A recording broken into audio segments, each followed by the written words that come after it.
사순절 38째 날 십자가에서 내려와 보아라. 오늘 우리가 함께 묵상하실 말씀은 마태복음 27장 39절에서 40절 말씀입니다. 지나가는 자들은 자기 머리를 흔들며 예수를 모욕하여 이르되, 성전을 헐고 사흘에 짓는 자여, 내가 만일 하나님의 아들이거든 자기를 구원하고 십자가에서 내려오라 하며, 십자가에 못 박힌 예수님 곁을 지나며 모욕을 합니다. 개나 소나 누구나 멸시합니다. 어느새 거리에 조롱거리가 되었습니다. 십자가 처형은 사람을 인간 말종으로 떨어뜨립니다. 이사야는 그분이 고난받는 하나님의 종 메시아임을 본 예언자입니다. 이사야 53장 말씀을 통해서 그는 사람들에게 멸시를 받고 버림을 받고 고통을 많이 겪었다. 그가 멸시를 받으니 우리도 덩달아 그를 귀하게 여기지 않았다라고 말하고 있습니다. 이사야가 말한 우리는 바로 오늘을 사는 우리, 나 자신입니다. 머리를 흔드는 것은 모욕과 경멸의 유대적 몸짓입니다. 그 몸짓과 함께 예수님의 가르침도 조롱거리가 됩니다. 가식과 이선의 성전을 허물라는 말씀도 조롱당합니다.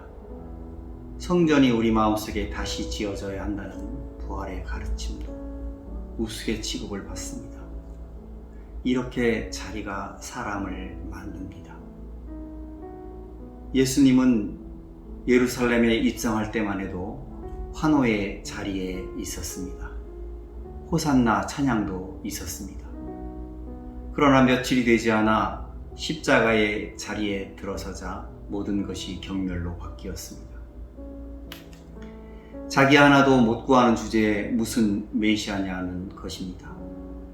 지금 십자가에서 내려오시라지, 그러면 우리가 믿을 터인데, 하나님의 아들이거든 이라는 말 속에는 하나님의 아들 된 자리는 십자가일 수 없다는 뜻이 들어 있습니다.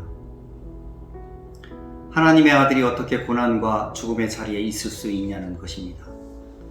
그 자리는 능력이 있는 사람의 자리입니다. 세상을 구원할 메시아의 자리인데 십자가는 당치 않습니다. 그런데 이것이 바로 우리의 시험입니다. 예수님도 평생 이 시험대 위에 있었습니다.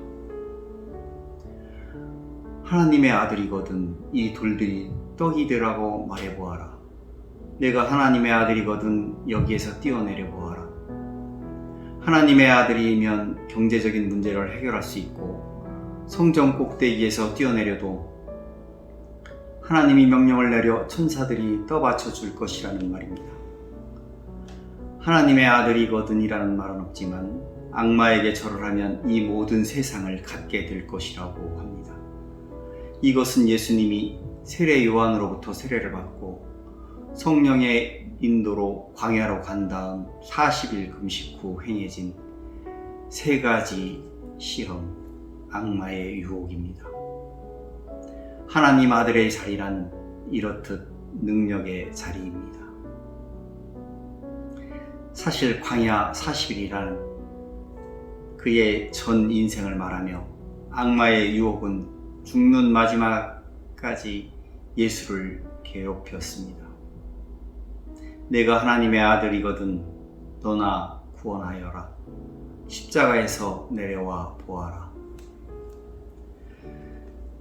많은 훌륭한 사람이 이 유혹 앞에 변절했습니다. 그토록 훌륭한 정치인도, 문인도, 철인도, 목사도 할 것 없이 말입니다. 모두가 영광의 자리로 갑니다. 자신도 구원 못하는 십자가의 자리에서 내려옵니다. 그러나 자신을 구원하는 사람은 다른 이를 구원할 수 없습니다. 나를 죽여야 너를 구원할 수 있는 것이 십자가의 자리입니다. 기도하시겠습니다. 이제껏 남을 죽이고 자기를 세운 독재자를 찬양했습니다. 이제는 남을 구원하기 위해 자신을 죽인 예수님을 믿게 하옵소서. 예수님의 이름으로 기도드립니다. 아멘.